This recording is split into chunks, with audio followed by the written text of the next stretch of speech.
You know what sound that is, folks? You betcha. It's another Noon Whistle. I'm Chris Trottier. And I'm John Anzalone, and we're here with 2014 grad Jake Sawyers. Jake, how are you today? Good, very good. Happy to be here. Good. Jake, so you're employed by Walworth County Health and Human Services, but maybe you could tell us a little bit about your travels after high school and how you got where you're at now and the position you're at. Certainly. So after Elkhorn, I went to Stevens Point for college. From like 7th grade, I always thought I was going for special ed. And then once I got to college, long story short, education wasn't super for me. So I took a semester off school and got a job at a 18-bed memory care unit. My parents said, if you're going to quit school, you got to have a full-time job. And so I was there, and then that's where I ultimately ended up getting my CNA license. Within my 8 months that I was at that location, we went through 3 different managers. And so I kind of was like, I think I can do this job better than those 3 individuals. So I ended up going back and I got my subordinate ever. I ended up getting my degree in healthcare administration. And so one of my last classes my senior year was called Issues with Aging. And during that the class, we brought in the dementia care specialist for Portage County, which is with the ARDC in Portage County. And for me, that was when the alarms went off, and I was like, this is my career goal. That's what I want to be. Fast forward kind of 5 years, the opportunity presented itself that Walworth County now had the dementia care specialist position. And so it was hometown and dream job. It was a win-win for me, and then was able to come back and kind of take on the position. We're glad you're back in Walworth County, and we're glad you're back in Elkhorn. I mean, you're both of your parents are Elkhorn graduates as well, correct? Oh, man. Mm-hmm. Yeah, so you got legacy rights. Yeah. Did you hang out with them, John? Like back in the day? His dad, Howie, yes. And I never beat him in cards. And I think he liked that. I think there's very few people who have. Yeah. What card game do the Sawyers play? Honestly, if you name it, my dad plays it. He's definitely, though, I would say he's a poker shark. He's super good at Texas Hold'em. Got it. Okay. All right. So here, I have a question for you, Jake, because I love hearing. I mean, this is kind of why we have the Noon Whistle, is to tell these really cool stories about Elkhorn and the Elkhorn connection. So there was always, it sounds to me, hearing your story, there was always this inner pull to give back, to help others, right? Special ed, and you kind of found your calling. Can you pinpoint where, like in your life, what was the catalyst for that? Like, how, was it your parents? Was it an event? Was it an influence? Was it a teacher? An SRO? Like, yeah, no, I honestly, I think the biggest call to wanting to like assist people was probably Mrs. Blakesley. She was the old special ed teacher at middle school, the Elkhorn Middle School, when I was there. She was, I believe she was also a Stallings, if you like Bill Stallings, the great Elkhorn athletes. But so we had a couple of students that were in my class that needed a little more assistance within the special ed like realm. And so it kind of was Miss Blakesley, and I knew that I had a good relationship with her as well as with another student in our class. And she kind of designed the schedule to kind of be a lot of the classes be with the classes that I was in. And from there, it kind of, I feel like catalyzed, where I just realized I very much enjoyed assisting people and helping people. And I, lucky enough, have a patience that not everybody has, but especially in the world of dementia, having patience helps a lot. Yeah, I think the reason I bring that up, John, is I think about, when we met with one of our last recordings we had, we talked a little bit about that source of influence of people, and you posed some great questions. And it's interesting how, to your question, it always comes back to family, teacher, or coach, right? Mm-hmm. I mean, I would also definitely say my mom. Yeah, my mom's been, she's been at the Lakeland Nursing Home since she was 18. And so, especially working with seniors, that's been just part of my life growing up. We thought we were just going to do trick-or-treating, but then we realized we were the only kids in costume going to all of the residents. That was something we picked up later, but yeah, it was we always did like volunteer things there. My mom was one of those caregivers who, administration might say that she's doing too much, but she would be the one that goes above and beyond. Like, she'd get off work, come pick us up. We'd go to McDonald's, get like all of her residents some different meals, and then come back and share supper with them, even though she's off the clock, still working. So I would definitely say the biggest gift from her was the acknowledgement of just trying to spread as much love as possible. And I think you have that gift, Jake. You have that gift. Thank you. Having watched you grow up, like you are patient, you're a fun guy, you're include everybody guy. You have all those qualities, and I'm sure your dad has some too, but I don't want to give him too much credit. No, he's very much so. Yeah, they, he's definitely a guy that looks out for the smaller guy for sure. I mean, when you're that big, you got to be able to do that. But no, I would agree. He does. But so tell us what you're doing now. I am the dementia care specialist. And so that position itself, it's something to be proud of just because we are living in Wisconsin. The position itself was created in Wisconsin.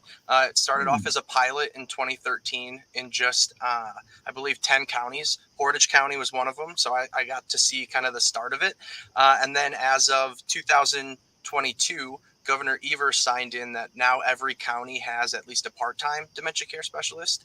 I'm lucky enough I get to be a full-time, but what we are is, so we work out of the ADRC, the Aging and Disability Resource Center, which is essentially here to help adults with disabilities and seniors get in touch with all of the different resources or services that are in the area to try to maintain as much, safety and independence as possible. As the dementia care specialist kind of position, what makes it really, really cool is I have the full autonomy to do whatever I want. It's essentially like, here's your county. You have to make sure that your ADRC is dementia capable, that you're supporting dementia friendly businesses, and that you're supporting caregivers and individuals with dementia. However you want to do that is kind of your show, just as long as it falls within those three categories. So that's been super exciting for me, just because I get to definitely decide every day is a day I get to pick. There's no necessarily you have to do this or you have to do that. Personally, the way I view the role is I highlight and prioritize the supporting caregivers. A lot of times caregivers, especially with dementia, can feel that they are in this boat alone, that they don't really have any resource or where to go. So for some caregivers, it's just we have one meeting, maybe it's just education on the disease progression, or it's just a list of resources that are in the area.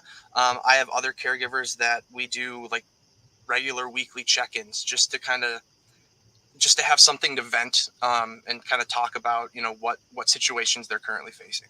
Jake, could you give us kind of the quick lesson on dementia? And what I mean by that is, I don't know if people understand the dexterity issues, the hearing issues, the visual issues of multicolored floors or carpet or things like that people with dementia or Alzheimer's deal with.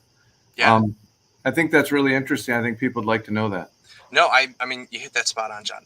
When a lot of times when we think of dementia or Alzheimer's, we immediately just go to memory loss. And that's all we kind of think about is we really, we take what the brain in general for granted about all the things that we're able to do. But when we start to have deficits and understanding that dementia is all of cognition. So everything that we perceive in our reality is brought onto us by our brain.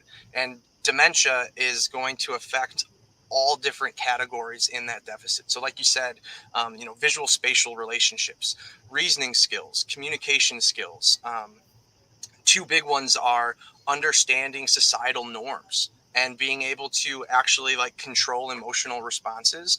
So a very common situation that I get is maybe the husband has dementia, wife is the caregiver, and they always went to the same restaurant, but now husband is starting to make really uncomfortable comments to the wait staff. And what that situation is just, it's the impulse control. We all necessarily might say that in our brain, but we understand societal norms and social risks. So we have that voice that says, you can't actually say that. Don't say that. Keep that to yourself. Somebody with dementia doesn't really have that aspect. And so whatever they think pops out. And so then we start to see people like either caregivers being very obviously potentially ashamed or guilty. And so they start to kind of self-isolate and start having people stay at home rather than be out in the community. And that's where my main goal is trying to re-invite people back to the community. The two biggest things that we were able to take away from COVID in terms of the world of dementia is how important cognitive stimulation and just socialization is for the brain. There's lots of different medications that sometimes work, sometimes don't for people, but the two biggest things that do are that cognitive stimulation and socialization. So just having a conversation of back and forth with someone with dementia is actually providing not only, engagement with the individual, but it's actually providing like a purpose and some therapeutic aspects to their brain. So Jake, go ahead, Chris. Yeah, I was just thinking something. So John's a community engagement. I'm on the School to Work strategic partnerships, and we work with a lot of different organizations. What does it look like to access your services? Like, does the client have to reach out? Are you guys how do you guys, how do people access your service? And then how do you inform people about your service? What does that look like? Yeah, so the ADRC has the way that we operate, because we're part of the county's Health and Human Services, is technically all voluntary. So individuals have to call us, and then once they kind of meet with the ADRC, they'll get assigned one of our information and assistance specialists who really kind of go through what's called onboarding counseling or options counseling, and really identifying like what they need, what their struggle is, where are some of the deficits. And then if there is like areas of dementia, they'll then do a referral to me.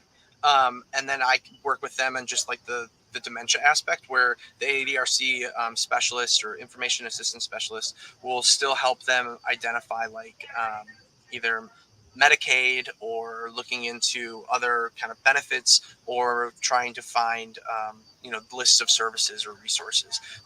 The big thing is just calling our ADRC. And I will tell you that is something, again, plug to Wisconsin, that the ADRCs, the Aging and Disability Resource Center, like models are now being kind of pushed out by Washington, and Wisconsin and the state of Oregon are the two leading role models of like what these look like. So every county has an ADRC. However, not every person that actually lives in our counties are fully vested and aware that we're here. So what I would say is, if you know how to spread the word, you let me know, because we're trying to figure it out. Yeah, tell me what's the hotline if somebody wants to call? Yeah, that's our it's essentially the main Health and Human Services number, which is 262-741-3200. And Jake, I think you mentioned it, but your services for people with Alzheimer's or dementias are important, but your services for caregivers are so important too, because those people get really taxed and worn down, correct? Very much so. Yeah. No, I think, well, one, it's sometimes, I don't know how to phrase this. One of the best things that I can see is just the literal weight coming off caregivers' shoulders when they just know that someone, myself, is able to say, hey, I'm here for you when you need it.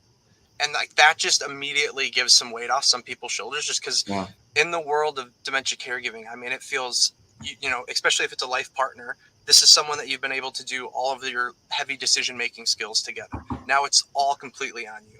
Or even if it's an adult child and, this has been your role model for your whole life, and now all of a sudden you're having to take on a lot of these caregiver roles that, they used to do for you. And so those are just heavy emotional turmoil, let alone the physical output. If they're actually doing hands-on cares, it just gets super stressful. So just to have somebody to potentially try to help manage the stress is super, super beneficial. How does a building or business or school or government building become dementia friendly? So that is a great question. that is working with either myself or the Dementia Friendly Community Initiative, where I've been working with them. So that's Bernadette and Eric Russo. Shout out to them. They created a great organization. And so I'm helping them do a lot of their dementia friendly business trainings now, but it's essentially reaching out to either myself or them and really identifying that they would like their organization to be trained, have their staff trained. And then what occurs is after you get a training, you would receive one of these. These are kind of the business sticker windows. And so this is identifying to the purple angel symbol is a symbol that identifies saying like, hey, people here are dementia friendly. We understand that, you might have struggles and we're here to help. Know that you're in a friendly place that's willing to try to assist you when whatever scenario could occur. All right. In 30 seconds, tell us the value of music therapy. Music in the brain is one of the most fascinating things I've ever seen. Long story short, if you're wanting to get lost in a YouTube rabbit hole, is the Music and Memory Project. Individuals with dementia may not remember what they had for breakfast, but they could still sing you all of the lyrics to Fly Me to the Moon. And it's just the whole brain actually lights up. And it's not just, our auditory cortex, it's our prefrontal cortex. We have emotions connected to music. We have, certain memories. So like, the idea of somebody with dementia may, like I said, not remember breakfast, but they could tell you this moment they hear the first two notes of their wedding song, they could potentially tell you about their wedding night. And like all of these memories can come back and flood them. And it is one of the most like gratifying things, because I work with Elkhorn to do the memory tunes. So just being able to create that moment, but actually then hearing the stories of them seeing it happen in real life, truly amazing. And thank you for partnering with the school district and our kids with the memory tunes. Like that's an amazing project. Now I know why I can like still sing every song off of Women and Children First from 1982. You bet. Yeah. Well, so with that one too, there's actually been a lot of interesting research in talking about like teenage nostalgia music. And so like the music that you listen to in your teens are usually the music that really like, not only lyrics wise you'll remember, but just one of those songs that just immediately kind of puts you in like a heightened mood. Not always necessarily like, happiness, because sometimes people have that one breakup song. And so like that's still, but they bring them into that mode of when they were in their teenage years. I love it. Well, I'm just checking the time. Woo! We're getting there. Yeah. So you gave 2 shout outs. Let's close with some shout outs, because I have a shout out to give.